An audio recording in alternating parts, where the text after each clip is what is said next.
From our studios, this time back in Los Angeles and Tampa, this is Green Tag Theme Park in 30. I'm Philip, and I'm joined, as always, by my co-host, Scott Swenson of Scott Swenson Creative Development.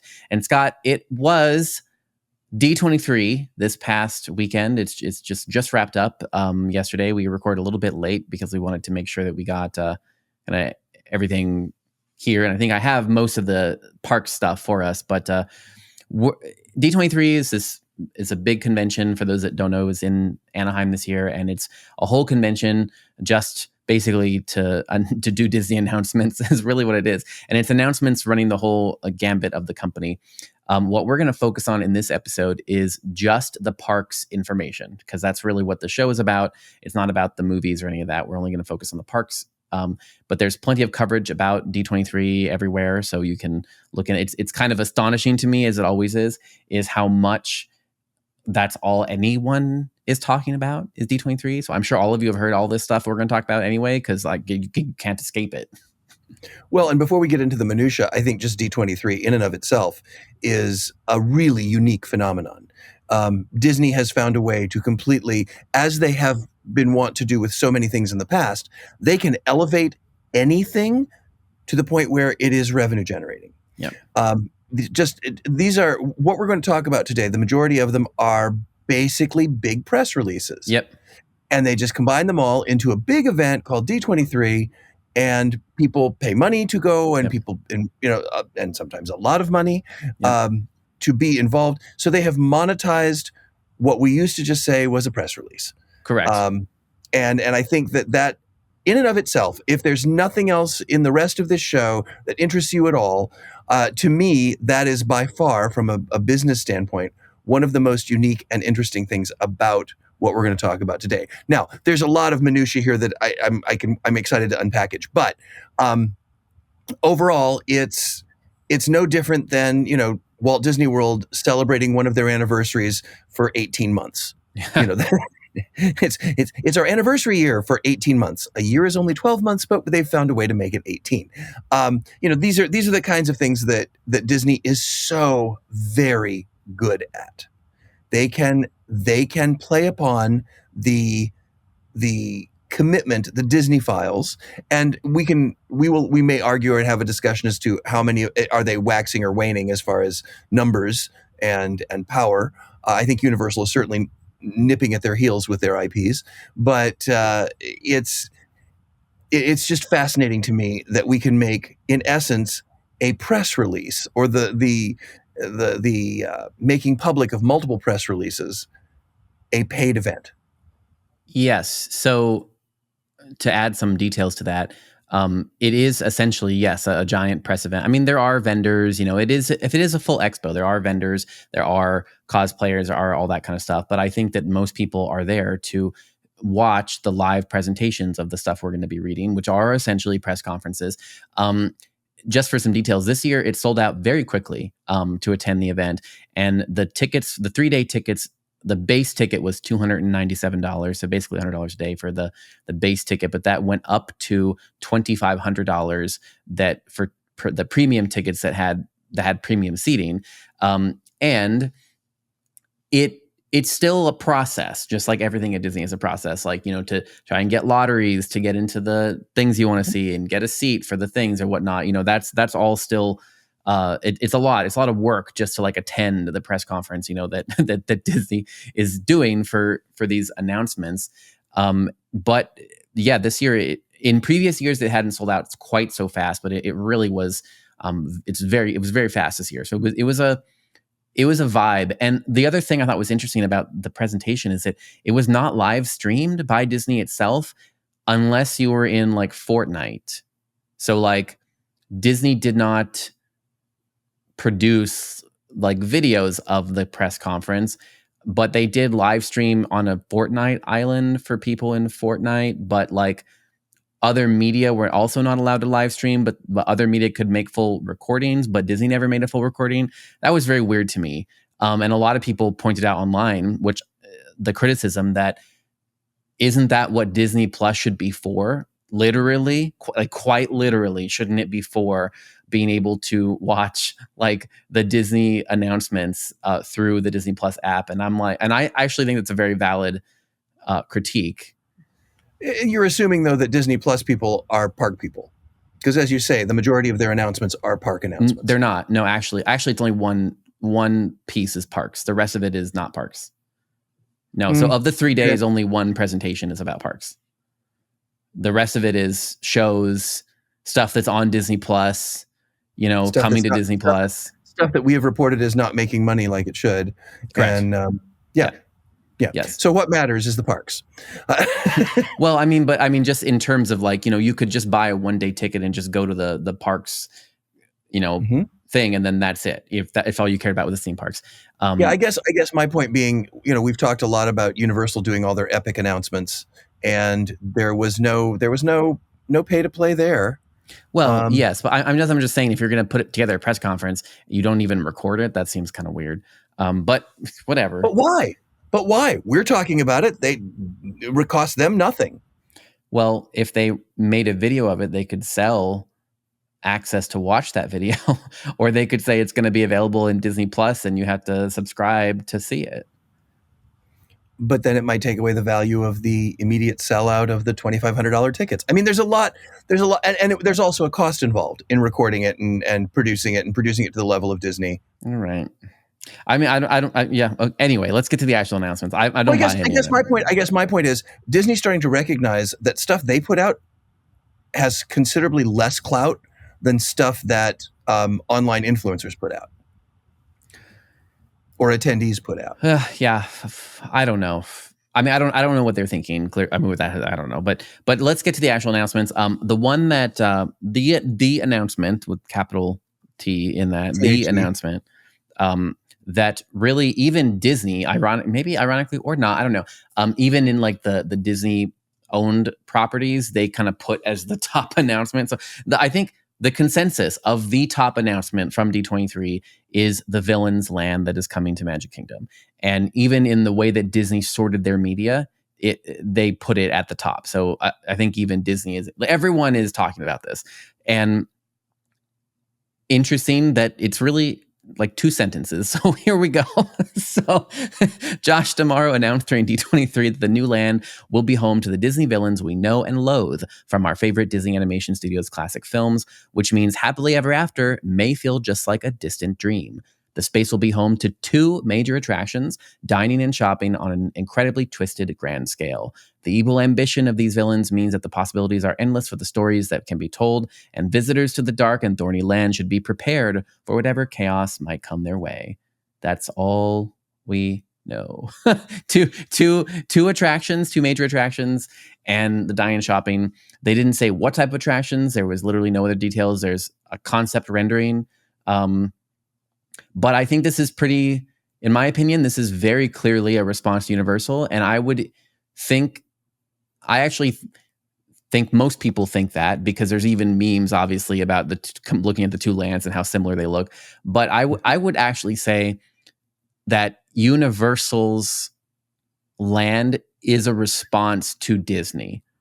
I agree 100%. I was just going to say, this is nothing new.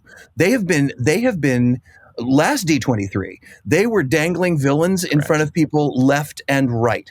But again, D23 is also, in the past, has been used as paid market research. Yeah. So what they do is they put out these, let's talk about a little bit of this and a little bit of that, and they see what the response is from people who care enough to pay money just to be part of it. Yep.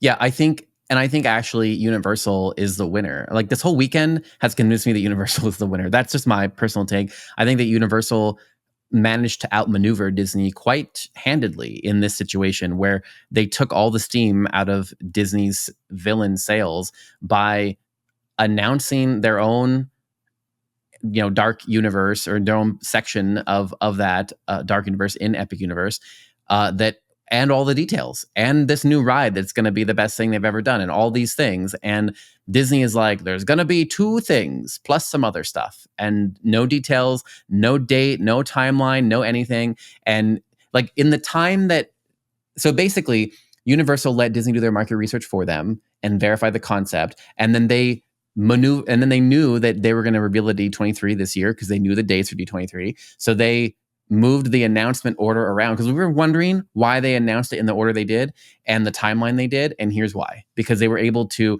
already set up a scenario where now everybody is comparing Disney to Universal, and they are saying, well, we have all the deals for Universal and it's going to be great, and we don't know anything that's coming at all to Disney, but it'll be something with villains, maybe, if they make it. And what if it's 10 years? What if it's 2035? And what if it ends up being just like attraction, meaning like a restaurant, like 2 restaurants plus another restaurant, so like 3 restaurants? We don't know. And like I think Universal arranged all of this on purpose, and it's like a giant mousetrap. That's my theory. Well, and it's unique because I think first of all, to think that the parks don't know what each other's doing is a complete joke. Yeah. They know exactly what each other's doing. Because so many people work and go back and forth. Because so many people work both, and they're major announcements, quote unquote, major announcements are not something that just magically pop up. Yeah. They take planning after planning after planning. When you think of the big theme parks as individual entities, you're probably not getting the whole picture. You probably need to look at it as one giant amalgam. Because I know, even back when I was working at Busch, we knew when announcements were coming out. We knew exactly when they were coming out for Disney and for Universal and for whatever. And so, yes, we would respond in kind. We would either delay an announcement or push an announcement out front. It's nothing new. When you say win, I think you can say they won the week, but they've won the battle. I'm not sure they've won the war. And the only reason I say that is because the IPs that we're going to talk about here are similar but different. Yeah. You can't say that Universal Monsters and Disney Villains have the same audience. Yeah, correct. They have a slight overlap. There is a little Venn diagram that has a slight overlap, but I think the proof will be in the pudding, because yes, we do have more details, but I think we also have to take into consideration that, Philip, you and I spend a lot more time looking into what does this mean? What are they saying here?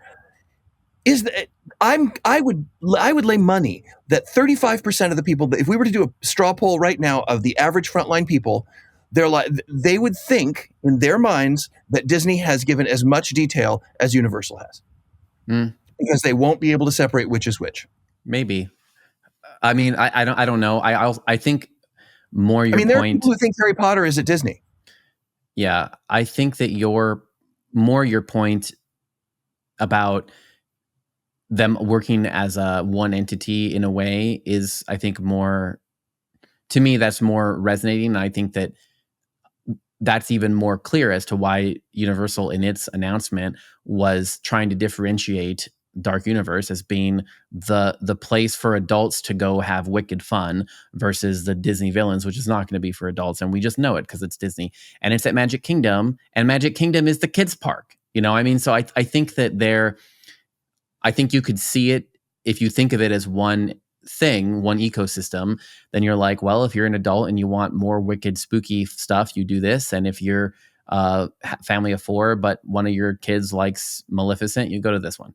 I mean, I think they're really trying to draw the lines in the sand. I even think they're trying to draw lines in the sand with terms of like who gets what year, because the earliest that we need to get to the other announcements, but the earliest for spoilers alert, the earliest announcement of anything that might be opening is going to be, besides a parade, it's going to be an area in 2027. So that means that they're basically giving Universal basically 2 years. So they're like, we're going to give you, Disney. It's kind of like, I imagine them at this table where they're like, okay, we're both going to do villains, or we're both going to do dark stuff. You're going to get the adults, and that probably the drinking and some sort of thing with Frankenstein shots or that glow in the dark or something. And then Disney is going to get like Maleficent and whatever. Fine. And then they're like, okay, you're going to get 2025 and 2026, and we're going to get 2027. Well, and don't for a moment think that Disney's not going to get some of the spillover, because it's going to bring tourism. It's going to bring tourism to Orlando, which is to go to Universal. But almost everybody I know who travels from a distance will spend, even if they're staying on Universal property, will say, well, we're here, we might as well run over to Magic Kingdom. Yeah, we're here, we might as well run over. So, when, again, going back to Busch Gardens, I was working at Busch Gardens when Animal Kingdom opened. And to do a theme park based on animals with live animals was terrifying to us, because that's what Busch Gardens Tampa is. And what we discovered is that was one of we had a huge bump in attendance because the people who wanted to come to see Disney's Animal Kingdom were like, oh, this is a kind of cool park. And since we're here, let's go see the other park that's of interest to us, which is Busch Gardens Tampa. Yeah. So Yeah. I think they also recognize that they can ride in the wake of each other. Correct. Yeah. They don't need. So in essence, Disney does not actually need to release something in the same time because they're going to get a bump anyway because people are coming for Epic. So why would Disney release a new thing? I do just want to point out there is a level of I'm still going to stick by my front of house or front of line or frontline people, the guests who aren't into the industry, who are just there to have fun. Just the fact that the two promotional images look so darn much alike, unless you really pick at them, and if you just glance at them, you won't know which is which. Well, so I think there's a little intent there too. Yeah. Okay. Let's get So the other thing coming to Magic Kingdom is the Cars attraction. And it says, away from those vicious villains, Cars is also racing into the Magic Kingdom. In a reimagined section of Frontierland, guests will leave Radiator Springs behind and head off into the wilderness with 2 new Cars attractions. One that will be an off-road thrilling rally race and a family-friendly attraction that even the youngest racers will love. To make way for this completely new frontier, the rivers of America and Tom Sawyer Island will be transformed into vast and rugged terrains for a rally race with some of the world's most iconic racers.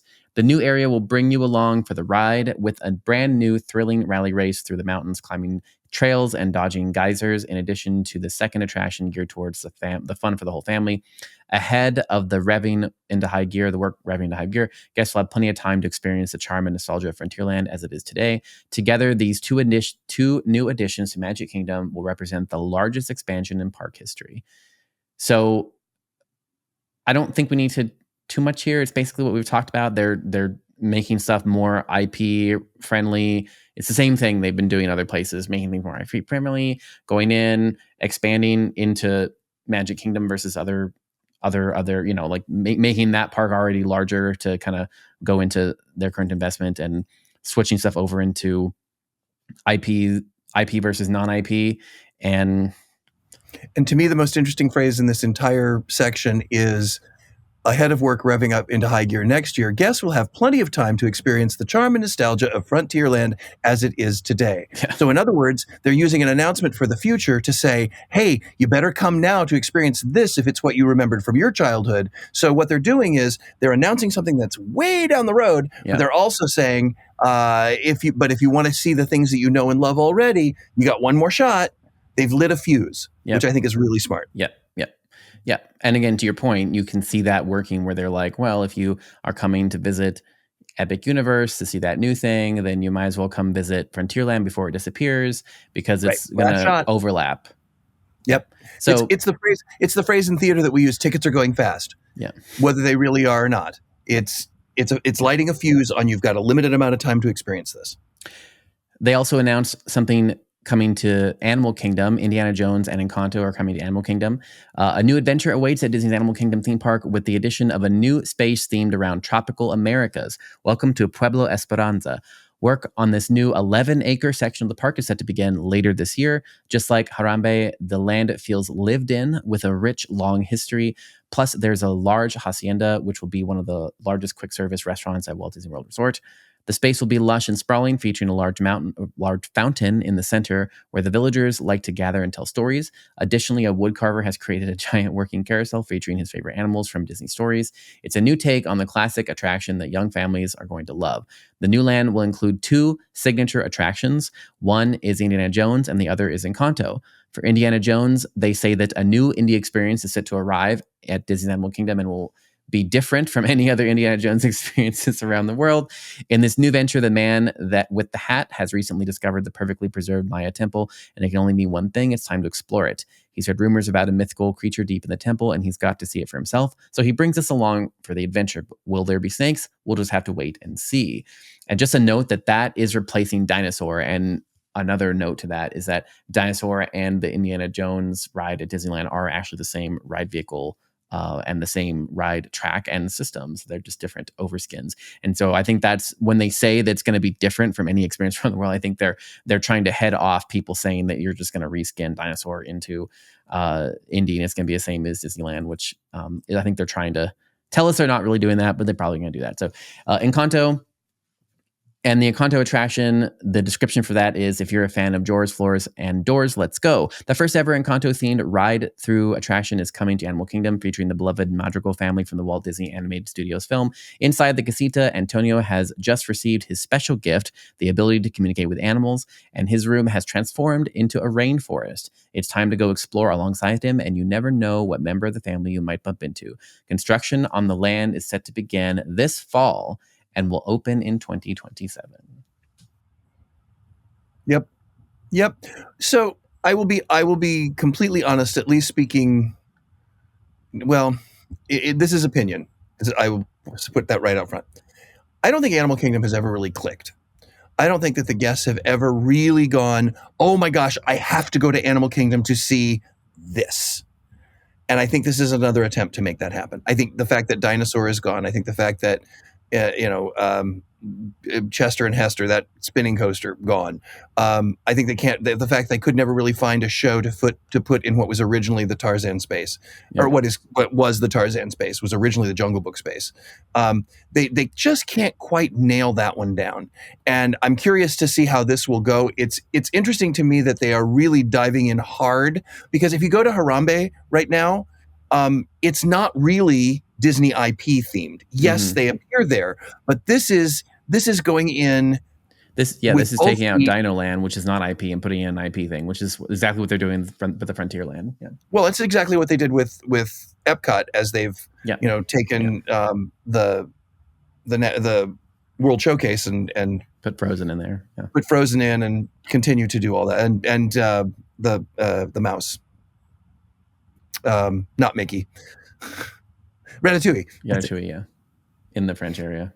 Yeah, in France. So it's that this just might be what it takes to make Animal Kingdom a destination. Yes. Yeah, I think, again, it's the same strategy, right? And I think you're right, though. The reason I think that they're trying to make it seem like they're adding 2 attractions, even though one is really just reskinning Dino Land, is that they are trying to make that click more, the Animal Kingdom stuff click. And to your point too, I think, again, they're like, well, we'll just close it in fall, because like nobody really cares about Animal Kingdom. We'll just close it. This is going to be the first one they're closing, right? So they're closing like this area right in fall, and then they're gonna and that's soon. I mean, that's not the timeline. I mean, if you compare them, where they're like, you're gonna have plenty of time to nostalgic Frontierland. Well, and this one they're like, Dino Land's closing. like next month. and then it'll be open. Isn't Dinosaur already closed? Oh, I don't know. I think Dinosaur's already closed. But so that's that. Back at Magic Kingdom, really quick, there is going to be a new parade that's going to be in summer 2025, which is 100% to line up with Epic, in my opinion. In summer 2025, a brand new parade will make its way to the most magical place on Earth. Disney Starlight will continue the nighttime spectacular legacy started by the Main Street Electrical Parade, using the latest technology to tell new stories about the characters you love. All of this is brought to life by the magic of the Blue Fairy, in addition to beloved characters from Walt Disney Animation Studios films, Peter Pan, Encanto, Frozen, and more. I mean, the show that I just saw in Tokyo, I love the nighttime show in Tokyo. And of course, there's Paint the Night, also in California. I think the technology has come so far from when the Electrical Parade was first installed that you really can create spectacular floats. And I think, clearly this is just, clearly they're like, well, just put a parade there and that'll be just enough to convince people, between the nostalgia to see Frontierland and the parade, to come over when they book so when people book their 3-day ticket, to Epic, that at least they can do 1 day at Magic Kingdom to see the new parade and see the thing. I think That's exactly what they're doing. Absolutely. And even if it is just to come over and see the parade. Yep. There are people who will do that. It'll be like, new nighttime parade. Let's go see that. Yeah. They only do half a day. They only do half a day in their their third day in Universal properties. So, okay. Moving over to Hollywood Studios. So the only one we haven't talked about yet, besides Epcot, I guess nothing's Nothing was announced for Epcot, but Hollywood Studios, Monsters Inc. is coming to Disney's Hollywood Studios. The Pixar franchise is getting a new land, which will welcome guests to tour the Laugh Factory with the amazing new attraction that will be the first suspended coaster ever in a Disney park.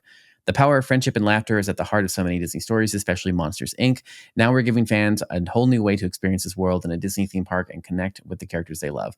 No details or timeline or anything at all, but Monsters Inc. coming to it. It also reminds me of the attraction in Tokyo, which is so much better than the one that we have in the US, where it has the little flashlight things and you trigger stuff in the environment. So I think I think that scene and the whole thing is very iconic, and I think this is gonna be good. I think it's gonna be good, but when it's gonna happen, we don't know. Those are all the announcements for Florida, and the only thing I wanted to add about it is that I just think it's interesting that they're investing so much in Florida when we kind of just talked about how the better markets are the overseas market. I mean, because in a way, the Orlando market is relatively capped. I mean, if you look at relativity here, we're speaking relativity. Are you going to be able to double the tourism in Orlando? Probably not, because of things we talked about before on the show, which is lack of affordable housing, lack of staffing, lack of all the infrastructure for the airport. I mean, the percentage of increase is lower in the Orlando market as opposed to other places around that are developing bigger infrastructure and that don't have as much now. So they have more room to grow, more easy room to grow. So it's very interesting to me that they're planning so much for Florida, and it does make me think that they are trying to balance a little bit with Epic.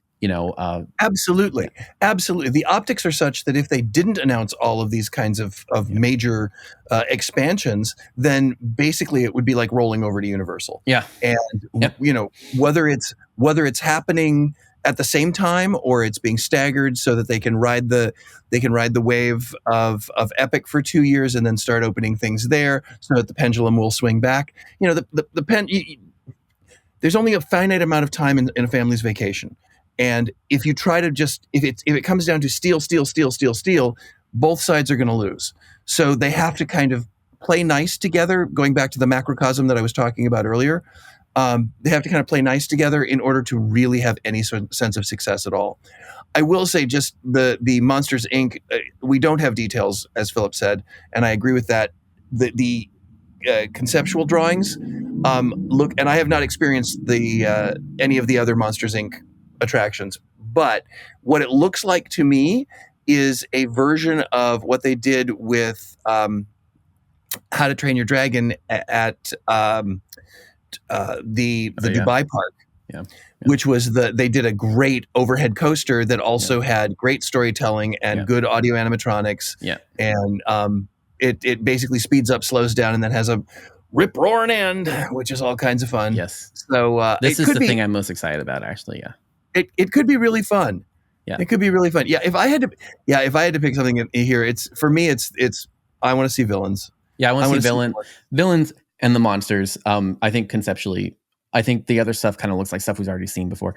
So, okay, I want to make sure I at least read some of the announcements that the other ones, and we're not going to have time to talk about them, but I'll just give you guys the highlights, and then you can go look at the stuff. That's Philip's way of saying, Scott, shut up, don't comment. Just listen. Maybe. Okay. So it doesn't always work, but that's the way you say.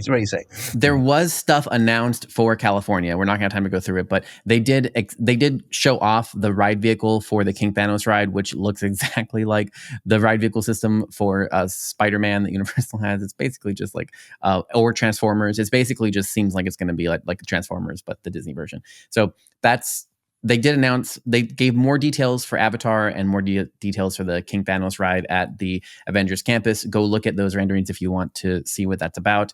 The big announcement for there was the Coco ride that is coming. And all they said about it is that it's going to look like Haunted Mansion and Pirates for inspiration, where they're going to bring the skeletal cast of characters to life in a big way through the latest audio animatronics technology. These figures will appear in ways you haven't seen before. The Disney is going to break ground on Coco in 2026 at Disney California Adventure. So that was the updates for California. They did announce a new a ride that's going to happen at Disneyland Paris, and it's going to be in the new area we talked about where they renamed the Hollywood side over. And this is part of that expansion because it's it's IP, it's based on the movie. It's basically just going to be like a retelling of the movie. You're heading beneath the caverns of Pride Rock. The new attraction will bring you alongside Simba's journey from cub to king, and it's going to feel like you stepped right into the movie. So it's exactly the same theme they were talking about when we about the retheming of that, focusing on the IPs and being, instead of the storytelling of how to make the movie, it's going to become more about just stepping into the movies, which is exactly this ride that they announced coming over there. They also announced a Spider-Man roller coaster that's coming to Shanghai Disney.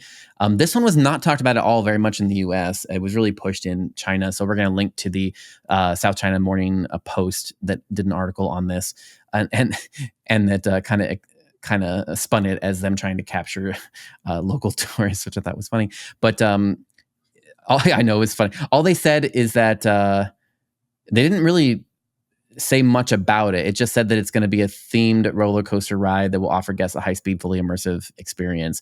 It did not reveal the investment or the construction date for the 9th attraction at the Shanghai Disneyland amusement park.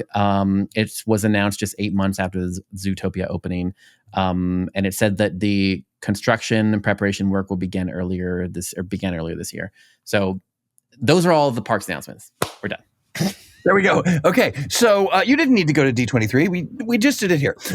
So I hope that you will forgive us for focusing only on one park. Really, actually, we didn't. We did sort of talk about the macrocosm here in Florida, but we hope you have enjoyed at least our takes and our quips about these announcements, and we'll see where they go. Once again, we always say it all comes down to execution, and we'll see how that all turns out, and timing, et cetera, et cetera, et cetera. So.